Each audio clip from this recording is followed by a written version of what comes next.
ये क्लियर है ना, ये आपकी जो है परमानेंटली यही क्लियर है। फिर यहां से पता चला कि ओरियन का मॉलिक्यूल इस स्ट्रक्चर में रहता है परमानेंटली, और किसमें रहता है, ये आगे चल के एक स्ट्रक्चर और बनता है जिसको हम रेजोनेंस हाइब्रिड कहते हैं। तो ओ ओ और ओ इस तरीके से। तो यहां पर देखिएगा, यहां पर ये पार्शियली डबल बॉन्ड इस तरीके से और यहां पर पार्शियली डबल बॉन्ड इस तरीके से। और हम इसको देखते हैं, ध्यान से देखिएगा, यहां पर इस पर पॉजिटिव चार्ज है क्योंकि नेगेटिव चार्ज दो ऑक्सीजन पर टैली कर रहा है, यहां पर -1/2 और इसका -1/2। इस तरीके से बेटा इसको देखा, ये बॉन्ड लेंथ ए है, ये बॉन्ड लेंथ बी है। जब हमने प्रैक्टिकली देखा तो bond length of A just equal to bond length of B. तो ये ऐसा क्यों नहीं किया, ये हमने ओजोन के मॉलिक्यूल को बाहर से देख कर पता लगाया कि ओजोन के अंदर ए और बी ये बॉन्ड लेंथ है और ये दोनों बॉन्ड लेंथ इक्वल लग रहे हैं, इक्वल नहीं है। लेकिन ये जो स्ट्रक्चर है, ये रेजोनेंस हाइब्रिड में जब हमने इसको देखा प्रैक्टिकली तो दोनों बॉन्ड लेंथ हमें इक्वल दिखी। इससे हमें ये पता चला कि ये ऐसा क्यों हो रहा है, ये हो रहा है ड्यू टू रेजोनेंस की वजह से। अब हम इसका ये देखते हैं कि रेजोनेंस की कंडीशन क्या होती है। इस कंडीशन देखते हैं, रेजोनेंस कहां कहां हमें मिलेगा। कंडीशन फटाफट देखते हैं, condition of resonance, condition of resonance. देखिए रेजोनेंस की कंडीशन है, रेजोनेंस की दो कंडीशन है। एक कंडीशन है प्लेनरिटी, मॉलिक्यूल प्लेनर होना चाहिए रेजोनेंस शो करने के लिए। दूसरी कंडीशन है इसकी कॉन्जुगेशन। कॉन्जुगेशन है तो प्लेनरिटी, अगर प्लेनरिटी है कॉन्जुगेशन नहीं है तो रेजोनेंस नहीं है। लेकिन अगर दोनों कंडीशन सिमिलर होनी चाहिए और दोनों कंडीशन का होना बहुत जरूरी है, तो कंडीशन पहली है प्लेनरिटी,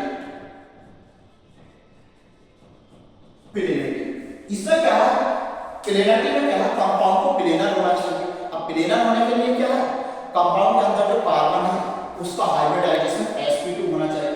प्लेनरिटी का मतलब क्या है, प्लेनरिटी का मतलब क्या है कि जैसे मान लीजिएगा ये वाई एक्सिस है, ये एक्स एक्सिस है, ये जेड एक्सिस है, मान लीजिए कंसीडर कर लें, तो ये हमारा एक्स वाई प्लेन है, ये हमारा जेड एक्स प्लेन है, ये हमारा वाई जेड प्लेन। तो कंपाउंड प्लेनर होने के लिए केवल एक प्लेन में होना चाहिए, और उसके लिए क्या है कि कार्बन कार्बन का जो बीच बॉन्ड है, ये इसका जो हाइब्रिडाइजेशन है ये sp2 होना चाहिए। तो हम इसको कहेंगे कि ये कंपाउंड प्लेनर है। दूसरी कंडीशन क्या है, दूसरी कंडीशन है कॉन्जुगेशन।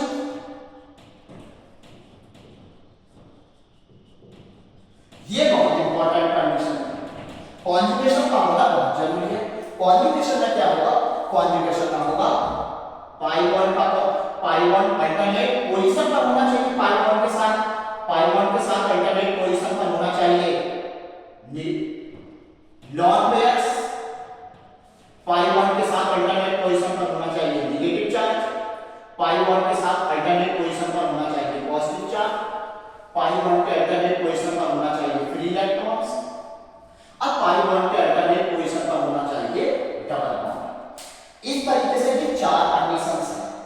एक कंडीशन और है वेरी इंपॉर्टेंट कि अगर हमारे पास कोई ऐसा हेटेरो एटम है, जैसे मान लीजिएगा नाइट्रोजन है, या इसको मान लीजिएगा बी है। अब कोई एक ऐसा एटम है जिसके पास बैक एंड ऑर्बिटल है जैसे कार्बोकेटाइन, तो ये non pair containing hetero atom ये इसको जो क्या करेगा, ये नॉन पेयर प्रोवाइड कराएगा और इस तरीके से इसका नाम हो जाएगा बैक बॉन्डिंग स्टेबिलिटी। तो यहां से ये सबसे ज्यादा इंपॉर्टेंट स्टेबिलिटी है ये कार्बोकेटाइन। तो ये कॉन्जुगेशन के लिए देखिएगा, conjugation should be pi bond should be conjugation with lone pair तब भी रेजोनेंस होगा, pi bond should be conjugation with negative charge तब भी रेजोनेंस होगा, pi bond should be conjugated with positive charge तब भी रेजोनेंस होगा, और पाई बॉन्ड इस फ्री इलेक्ट्रॉन जिसको फ्री रेडिकल्स कहते हैं इसके कॉन्जुगेशन होगा तब भी यहां पर रेजोनेंस होगा। अगर ये पाई बॉन्ड, अगर ये कोई दो ऐसे एटम है कि एक के पास बैक एंड ऑर्बिटल है और दूसरे के पास लॉन पेयर वाला एडजेसेंट कनेक्टेड है, तो जिसके पास बैक एंड ऑर्बिटल है वो इलेक्ट्रॉन पेयर ले लेता है किससे, जिसके पास लॉन पेयर है। ये सबसे इंपॉर्टेंट स्टेबलाइजिंग फैक्टर होता है जिसको कहते हैं बैक बॉन्डिंग स्टेट। और ये जो है ये कॉन्जुगेशन किस तरीके से होते हैं इनको देखिएगा, देख लेते हैं एक एक कॉन्जुगेशन को अलग अलग करके यहाँ पर। तो ये आपके 4 to 5 टाइप के कॉन्जुगेशन है, इसको बहुत आराम से देखेंगे। पहला देखिए कॉन्जुगेशन क्या है। पहला कॉन्जुगेशन कोई हाइपोथेटिकल एटम मान लीजिएगा, जैसा मान लीजिएगा मेरे पास X है, इसके पास डबल बॉन्ड है, Y है, यहाँ सिंगल बॉन्ड है, Z है, लोन पे। अगर कोई आपको ऐसा सिस्टम मिलता है, एक atom one atom is connected with pi bonds and second is single bond and third atom contain non pair, तो 100% इसके अंदर क्या होगा, रेजोनेंस होगा। क्यों? Double bond single bond non pairs, तो ये नॉन पेयर इधर प्रोवाइड करा देगा और इसकी वजह से ये पाई बॉन्ड इधर शिफ्ट हो जाएगा। पाई बॉन्ड इधर शिफ्ट क्यों हो गया? लॉन्ग पेयर इधर ही क्यों जा रहा है, पाई बॉन्ड इधर शिफ्ट क्यों नहीं हो रहा? ये इसलिए नहीं हो रहा क्योंकि यहाँ पर अनसैचुरेशन है और ये जो पाई बॉन्ड टूटना चाहेगा और ये सैचुरेट कंडीशन में आना चाहेगा, तो इस तरीके से इसका अगला रेगुलेटिंग स्ट्रक्चर ड्रॉ कर सकते हैं। X माइनस, ये माइनस आ जाएगा, सिंगल बॉन्ड Y और ये आ जाएगा डबल बॉन्ड और ये जाएगा। नेक्स्ट हमारा सेकंड है X double bond Y single bond Z negative charge. ये देखो लॉन्ग पेयर के सिमिलर जैसा, इसमें क्या होगा, लॉन्ग पेयर कन्वर्ट होगा बॉन्ड पेयर में और ये बॉन्ड पेयर कन्वर्ट होगा नेगेटिव चार्ज में। तो नेगेटिव चार्ज और बॉन्ड पेयर सिमिलर ही है, तो देखिए ये दिस कन्वर्टेड इनटू दिस और दिस कन्वर्टेड इनटू दिस, तो ये आप इस तरीके से शो कर सकते हैं X minus single bond Y और ये हो जाएगा आपका Z। ये इस तरीके से आ सकता है। यहां पर देखिए नेक्स्ट तीसरा कॉन्जुगेशन हो जाएगा, ध्यान से देखिएगा। पहला कॉन्जुगेशन क्या है? पहला conjugation pi bond single bond ना double bond single bond lone pair ये डीलोकलाइज हो, इसका रेगुलेटिंग स्ट्रक्चर ये हो। सेकंड कॉन्जुगेशन सिस्टम क्या है? पाई बॉन्ड मतलब double bond single bond negative charge, तो नेगेटिव चार्ज कॉन्जुगेशन में नेगेटिव चार्ज इसके सैचुरेशन को खत्म करने के लिए इधर ट्रांसफर हो गया। नेक्स्ट आगे क्या है हमारा, देखिएगा ये X double bond Y single bond Z positive charge. अब देखिए यहाँ पे क्या है, यहाँ पे इलेक्ट्रॉन की डेफिशिएंसी आ गई। अब ये जो ये एल्कीन का जो पाई बॉन्ड है, ये इस पॉजिटिव चार्ज की इलेक्ट्रॉन की डेफिशिएंसी को रिमूव करने के लिए इधर डीलोकलाइज होगा, तो इसका डीलोकलाइजेशन हम इधर कर देंगे। तो ये देखिए किस तरीके की स्ट्रक्चर बन जाएगी, X single bond Y double bond Z। तो यहाँ पर क्या आ जाएगा, यहाँ पर पॉजिटिव चार्ज डबल हो जाएगा, ये इस तरीके से हो जाएगा। नेक्स्ट अगला जो नंबर आता है 4 नंबर क्या है, 4 नंबर है आपका X double bond Y single bond Z negative वो सॉरी फ्री इलेक्ट्रॉन।